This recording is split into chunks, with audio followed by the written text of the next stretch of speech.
Good morning, it's James. I do hope and pray this message finds you and your loved ones peaceful, thriving, and well.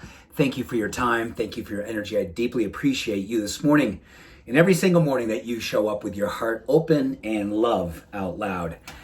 So this morning I'm going to talk about loving out loud, and it's based on a really hard, sad, and beautiful story of love and loyalty that my wife and I have been witnessing over the last few mornings as we take a walk. Just over the hill here is a giant open space, and it's wildflowers and just expanse. You can see the Rockies. And then you make your way into the forest, which is just forest bathing at its best. And we do it every single morning, winter long, every day, never miss. It's a ritual for my wife and I to connect, to walk peacefully together, to work things out.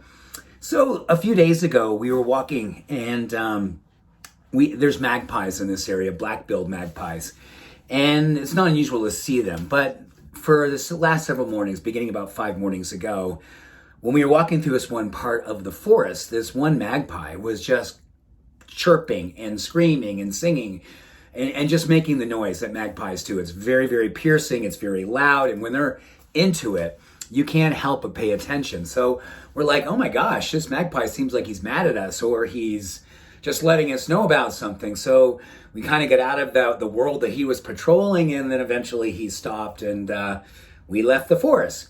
Next morning came back, same thing. But this time was a little bit different because our dog was walking with us, and our dog on a leash was kind of pulling me towards this one area off the trail where this magpie was really, really going for it. I mean, loudest ever, and came down a couple feet off the ground on a branch and was really looking at Shanti, our dog. And then we realized there was another magpie lying dead in the grass. And this magpie was doing everything it could to make sure that we did not bother, that we did not violate the space that this one magpie that was alive. And what it turns out to be, because I was reading these last mornings about what magpies do when they lose a loved one. Magpies are mates for life. Once they've come together, they are together for life. And there's a phenomenon where magpies will literally do what they call a magpie funeral, where a fallen loved one, when it happens, the beloved will summon other magpies, and they will literally spend several days just kind of overwatching and looking out for and singing and paying their respects to the fallen one. And this one beloved who hasn't left this space now for many, many days where this loved one died is doing the funeral by herself or himself, I don't know, by itself.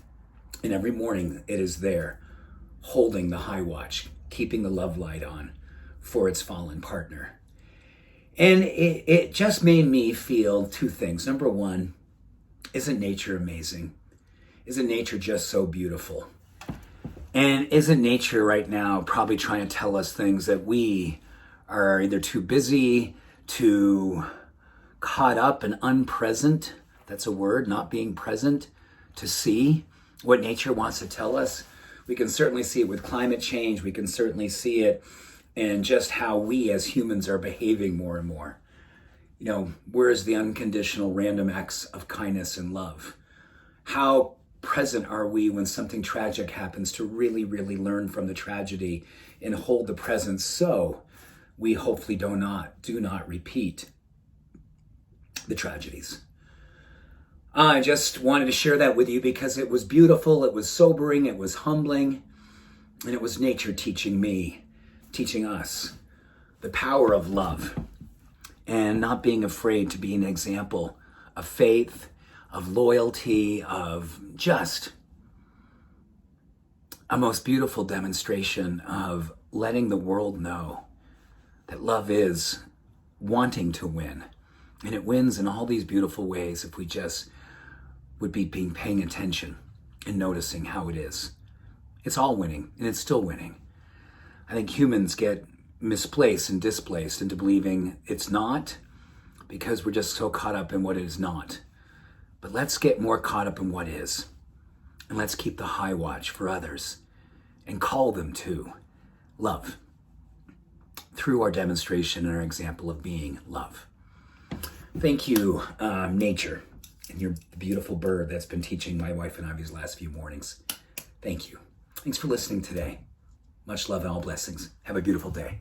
Bye for now.